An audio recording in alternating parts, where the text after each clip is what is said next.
Hai, selamat datang di podcast kami, Dering Santuy seputar tunarungu. Kenalin, saya Muhammad Fajar. Saya nggak sendirian nih, saya ditemani sama narasumber yang kece-kece sama yang cantik-cantik banget. Halo Julia. Hai, Julia apa kenalin nama kabar? saya Julia Jasmine. Baik, alhamdulillahirobbilalamin. Fajar gimana? Baik. Alhamdulillah. Halo Dinda. Halo Fajar. Dinda nih apa kabar nih? Baik kok, baik-baik. Lihat sibuk-sibuk banget nih kayaknya nih. Enggak kok. Ya, semoga inilah selalu sehat ya. Amin, amin. Oke, yang selanjutnya sih ada Lita. Lita. Hai. Halo Lita, apa kabar Lita? Fajar sendiri gimana? Alhamdulillah. Semoga kita semua dihindari dari COVID itu ya. Amin. BTW, kita mau ngomongin apa sih, Jar? Yang dari judul kita sih Dering Santuy seputar tunarungu ya. Berarti kayak kita tuh kayak ngejelasin tunarungu gak sih? Ya pasti sih, kalau kita lihat-lihat dari judulnya, masa kita ngomongin hal lain kan nggak mungkin gitu. Iya juga. Tunarungu kalau kata saya sih, itu tuh anak yang memiliki hambatan ya, di pendengaran dia. Gimana Julia, benar gak sih? Nah, kalau yang dari aku pelajarin ya, kalau dari salah satu ahli yang memahami tentang anak-anak tunarungu atau anak-anak tuli ini, tunarungu itu merupakan suatu istilah umum yang menunjukkan kesulitan mendengar dari yang ringan sampai berat dan digolongkan ke dalam tuli dan kurang dengar. Gitu, Fajar. Iya ya, berarti ya. Berarti diklasifikasiin tuh jadi dua ya, yang kurang dengar kayak masih ada kayak suara-suara dikit lah, sama satu yang full yang nggak kedengaran sama sekali ya. Selanjutnya tuh apa sih klasifikasi yang ada sama tunarungu? Kalau dari klasifikasi sendiri sih, tunarungu tuh sebenarnya kebagi menjadi 4. Ya itu tuh yang pertama tuh ada dari tingkat kehilangan pendengaran. Kayak misalkan itu dia dibagi jadi ada yang ringan, ada yang sedang, agak berat, dan berat sekali. Terus juga ada juga dari saat terjadi ketunarunguan, misalkan dari prabahasa atau kehilangan pendengaran sebelum mampu bicara. Terus juga ada dari pasca bahasa, pas dia udah bisa bicara. Terus juga ada dari gangguan pendengaran secara anatomis, itu kayak kebagi jadi 3, ada tipe konduktif, sensori neural, dan tipe campuran. Sama terakhir itu dari etiologi itu ada tunarungu endogen, dia tuh kayak dari keturunan kalau endogen itu, dan sedangkan kalau eksogen itu dari bukan keturunan. Jadi kita sih Jar. Oke, berarti klasifikasinya tuh bisa dari tingkat pendengarannya kayak berapa desibelnya, terus juga dari waktu terjadinya sama asal-usulnya ya. Oke. Iya betul.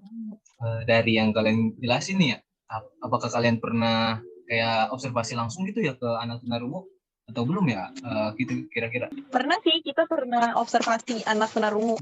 Kalau mau tahu siapa sih namanya?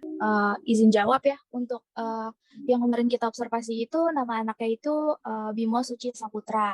Dia itu usianya 16 tahun dan dia laki-laki. Bimo itu sekolah di SMPLB Asyafiah. Gitu sih kemarin kita observasi. Berarti anak SMP nih ya, yang kalian ini, apa yang kalian observasinya ya? Iya betul banget. Terus juga nggak sih, dia tuh nggak kelihatan kayak tunarungu tau. Malah pas pertama lihat tuh kayak anak normal biasanya, tapi ternyata dia tunarungu loh. Kenapa? Iya. Apa tuh yang membedainnya tuh ya? Kalau boleh tahu? Kalau dari yang aku lihat sih, karena dari fisiknya dia sih, dia fisiknya Bimo. Fisiknya Bimo yang apa sih, kayak anak-anak normal pada umumnya sih.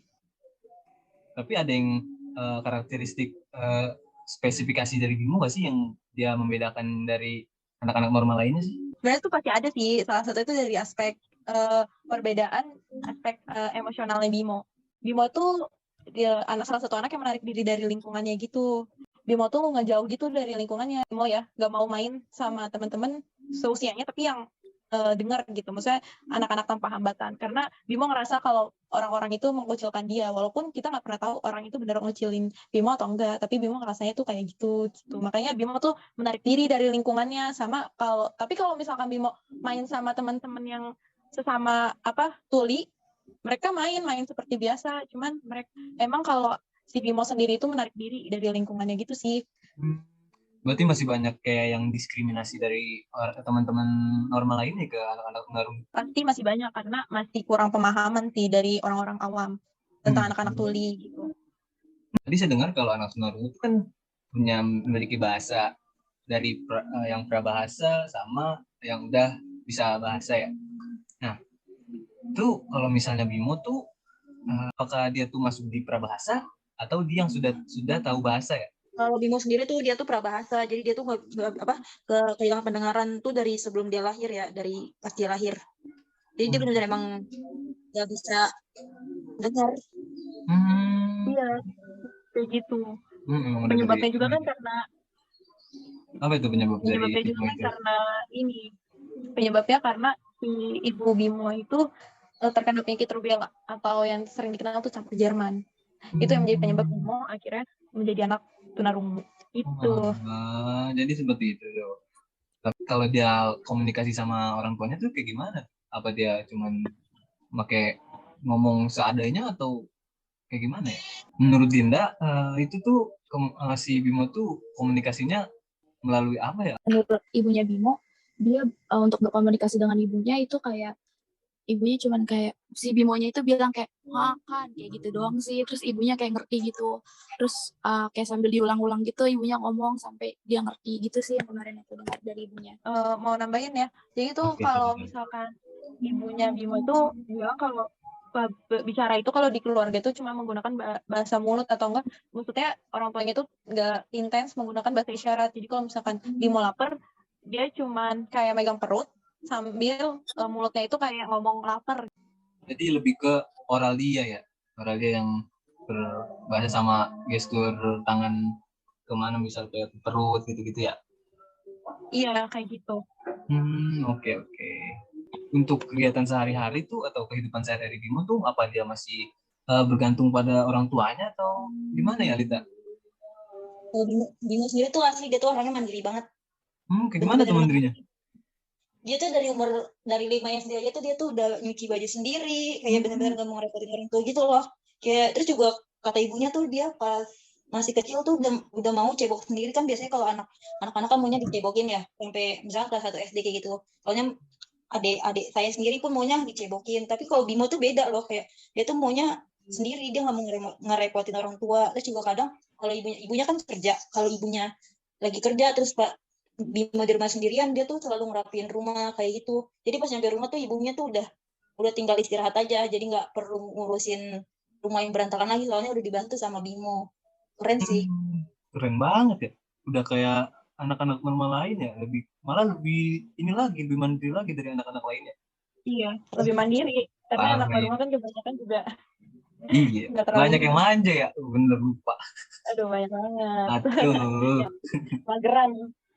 dari belajar si Bimo tuh kayak gimana sih? Apakah dia tuh intelektualnya sama aja atau dia tuh ada kemunduran atau lebih di atas lagi dari anak normal ya, Din? Bimo itu dia udah mengenal huruf-huruf itu dari umur 7 tahun ke atas setelah dia disekolahin gitu kan. Nah, terus habis itu tuh si Bimo itu dia bisa mengurutkan terus menyebutkan juga huruf A sampai Z gitu kan secara berurut gitu. Nah, cuman Bimo itu belum, maksudnya kalau misalkan mengucapkan huruf itu dia tidak sejelas dengan orang yang tanpa hambatan pendengaran gitu. Nah, untuk kemampuan membacanya Bimo itu kemampuan membacanya agak lambat dalam memahami kalimatnya, agak lama karena dia ketika dikenalin huruf itu satu-satu. Jadi sekitar kelas 2 SD itu dia baru bisa. Nah, terus juga untuk memegang alat tulis itu Bimo sama kayak anak yang normal sih, tidak ada masalah sama sekali dalam penggunaan alat tulisnya. Bimo juga mampu menyalin huruf dengan baik. Fajar tahu nggak kalau si Bimo itu apa ya, jago banget dalam menggambar. Hah? Masa? Gambaran yang dibuat Bimo itu benar-benar bikin aku sama teman-teman yang kemarin observasi tuh speechless. Kayak keren banget ya pokoknya. Nanti mungkin bisa kali ya ditampilin di akhir podcast ini gambarnya Iya, Bimo. Soalnya emang keren banget. iya boleh, boleh, boleh. Kayak emang hobi dia tuh ngegambar gitu, dan itu emang bener-bener keren banget gambar, kayak bukan apa ya, kayak gambar anak normal biasanya sih kalau menurut aku pribadi. Oke, terima kasih atas informasi dari narasumber yang kece-kece ini ya. Ada Nolita, ada Dinda, sama Julia. Eh, terima kasih ya sudah menghadiri podcast kita kali ini. Sama-sama Fajar. Ya, sama-sama Fajar. Iya. Sama pelajaran. Semoga kita selalu sehat ya, selalu bisa jadi orang yang berguna bagi sekitar kita. Oke, terima kasih.